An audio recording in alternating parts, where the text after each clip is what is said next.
안녕하세요. 아직 결혼한 지 1년밖에 되지 않은 새신랑입니다.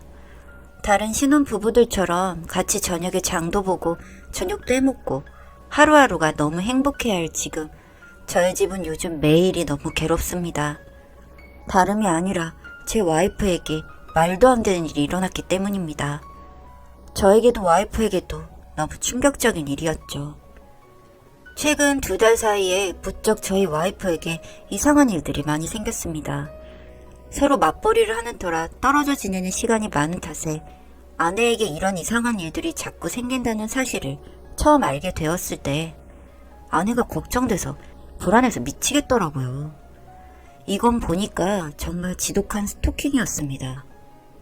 처음 아내가 스토킹을 당하고 있다는 사실을 알게 된 것은 아내에게 매일 저녁마다 발신 표시가 이상한 숫자로 되어 있는 문자를 받기 시작하면서부터입니다. 매일 저녁 7시마다 아내에게 누군가가 오늘 하루도 고생했다며 문자를 보내기 시작하더군요. 번호도 이상하고 내용도 뜬금없는 내용이라 처음에는 은행이나 다른 곳에서 개인정보가 새어나가 이상한 문자가 오는 줄로만 알았습니다. 보이스피싱처럼 중국에서 날아온 문자인 줄 알고 아내를 안심시켰었는데 이게 하루 이틀이 아니라 2주 가까이 정해진 시간에 같은 문자가 날아오니 그때부터는 저도 무섭더라고요. 이것 말고도 아내가 다니는 직장에 꽃선물이 배달되어 온 적이 있습니다.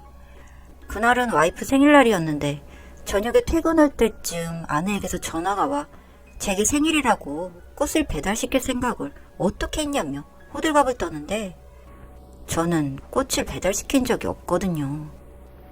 그날 이후부터는 종종 아내가 다니는 직장으로 머리끈이라든지 양말 같은 사소한 선물들이 선물되어 왔습니다. 이 정도가 되니 저도 불안해져서 매일 퇴근할 때는 제가 아내를 데리러 가기 시작했습니다. 서로 직장이 조금 거리가 있었지만 거의 대부분 제가 아내를 직접 데리러 갔고 그 와중에 아내가 다니는 직장 주차장에서 낯선 남자를 보았습니다. 제 차가 주차장에 들어가며 언뜻 봤지만 후드를 눌러쓰고 직원들이 나오는 모습을 유심히 보던 사람이었고 제 차가 들어가면서 그 남자는 사라졌지만 분명 저는 그 남자를 보면서 왠지 아내를 스토킹하는 사람이 저 사람일 것 같다는 생각이 들었습니다. 그래서 전 황급히 아내를 태우고 주차장을 빠져나오면서 그 길로 경찰에 신고를 했습니다. 제가 더 이상은 너무 불안해서 신고를 하지 않고선 안 되겠더라고요. 112에 전화를 걸어 신고를 하니 경찰이 구체적으로 금전이나 신체에 발생한 피해가 있냐고 묻더군요. 그건 아니라고 하니 확인해보겠다고 대답은 하지만 저는 경찰로는 해결이 되지 않겠다라고 생각을 했습니다. 집에 돌아와 스토킹에 대한 처벌을 찾아봤지만 단순 경범죄로 벌금 6, 7만 원 물면 끝이더라고요. 그렇게 한 달이 되었을 때 아내는 결국 다니던 직장에 휴직계를 냈습니다. 회사로 이런저런 물건들이 배달되어 오는 걸 보면서 아내가 다니던 직장에서도 심각성을 알았는지 생각보다 수월하게 휴직을 하게 되었습니다. 그 후로 아내는 집에서 틀어박혀 나오지를 않았습니다. 아내 나름 너무 스트레스였겠죠.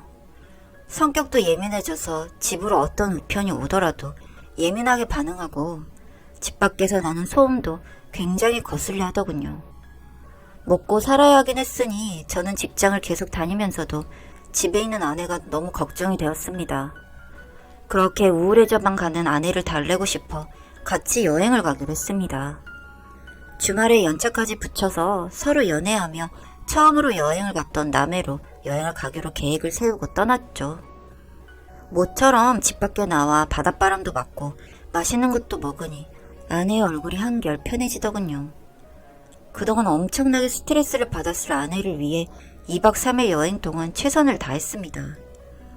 먹고 싶은 거, 보고 싶은 거, 하고 싶은 거 다 하고 집으로 돌아오던 날 결국 일이 터지고야 말았습니다. 세상에 며칠 만에 돌아온 집은 누가 헤집어 놓은 것처럼 서랍들이 다 열려있더군요.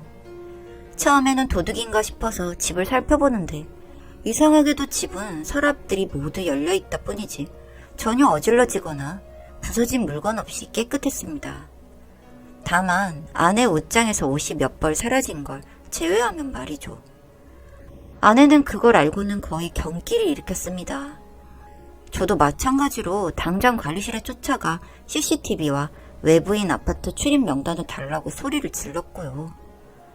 찾아보고 연락을 주겠다는 관리실 직원분의 말이 못 믿어 직접 확인하겠다고 하니 그건 또 규정상 힘들다는 말만 되풀이하고는 집에 가서 기다리면 연락을 주겠다고 했습니다. 집에 돌아와서 한참을 기다려도 연락은 그날 오지 않았고 이틀이 지난 후에야 연락이 왔습니다. 확인해보니 확인되지 않은 외부인은 없었고 아파트 복도에는 사생활 문제로 CCTV를 달아놓지 않아 아파트 현관 밖에 CCTV가 없는데 거기서도 외부인은 없었다고 하네요. 당최 확인되지 않은 사람이 없는데 도대체 누가 저희 집에 와서 이런 짓을 한단 말입니까?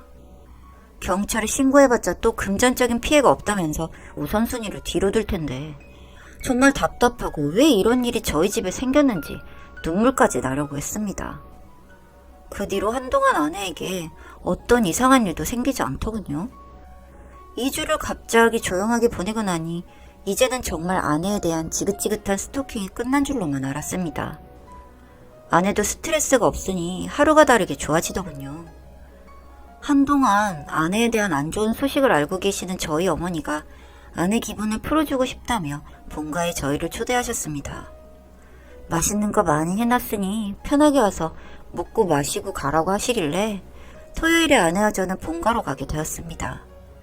집으로 들어가니 정말 상다리가 휘어지게 음식을 많이 해놓으셨더라고요.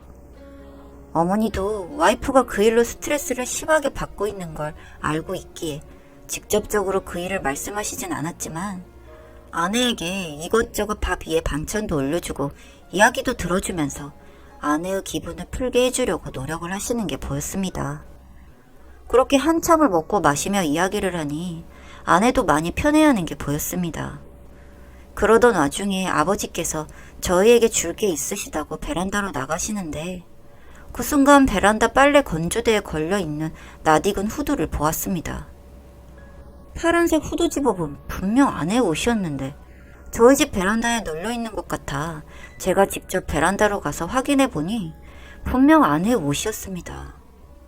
너무 놀라서 아내에게 이 옷이 왜 여기 있는지를 물었는데 제 동생 옷장에서 나온 옷이라고 하네요. 순간 머리가 띵했습니다. 저는 남동생이 하나 있습니다. 저랑은 나이 차이가 6살이 나서 평소에 저를 무척이나 어려워하는 동생입니다. 평소 말수도 별로 없고 숫기도 없어서 제가 처음 아내를 집에 데리고 와서 형수 될 사람이라고 소개를 했을 때 동생은 아내와 눈도 못 마주치던 아이였습니다. 그런 아이가 제 와이프에게 선물을 보내고 문자를 쓰고 저희 집에 함부로 들어와서 아내의 옷을 가져갔다니 이 상황을 이해하는데 조금 시간이 걸렸습니다. 아무리 제가 이해를 해보려고 해도 직접 동생에게서 자초지종을 듣지 않고서는 이해가 되지 않을 것 같아 동생에게 전화를 걸었습니다.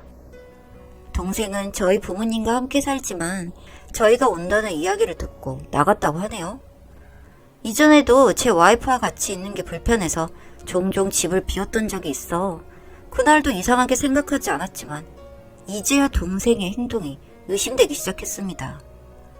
전화를 걸었지만 역시 동생은 받지 않았고 저는 꼭 이야기를 듣고 싶어 아내를 신혼집에 내려다 준 뒤 저는 다시 본가로 돌아와서 동생을 기다렸습니다. 새벽이 되어서야 동생이 집으로 들어왔습니다. 동생이 오자마자 저는 동생 방으로 동생을 끌고 가 방금 전 있었던 상황을 말하고 정말 네가 그런 게 맞냐고 물었습니다. 동생은 어버버거리며 말을 못하더니 제가 아내 옷을 쥐고 눈앞에 흔드니 그제서야 동생이 잘못했다고 무릎을 꿇고 우네요. 참, 저는 그 모습을 보면서도 마음이 너무 아팠습니다. 그렇게 아내가 스토킹을 당하고 있을 적에는 범인을 잡기만 하면 두들겨 패서 불구로 만들고 싶을 정도로 화가 났지만 막상 그 범인을 잡았는데 제 동생이라뇨. 화가 나기보다는 착잡하고 마음이 무거웠습니다. 아내는 아직 이 사실을 모르고 이걸 알고 있는 사람은 저와 제 동생뿐입니다. 동생에게는 다신 이런 짓 하지 말라며 꾸짖고 아내에게는 경찰이 범인을 찾고 있으니 금방 잡힐 거란 말을 하고 이 일을 덮기로 했습니다. 도저히 저는 제 동생을 끊어내지 못하겠더라고요. 다행이라고 해야 하는 건지 모르겠지만 그 이후로 몇 개월이 더 지났지만 어떤 일도 없었습니다. 아내는 다시 복직했고 그때의 상처를 조금은 극복한 듯이 보이고요.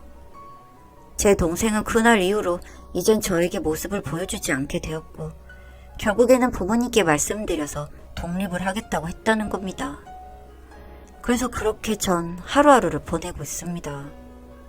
그 범인이 제 동생이라는 게, 그리고 하필 대상이 제 와이프였다는 게 도대체 어떤 마음을 먹고 그런 짓을 저지른 건지 물어보고 싶지만 대답이 두려워 묻지도 못하고 있습니다.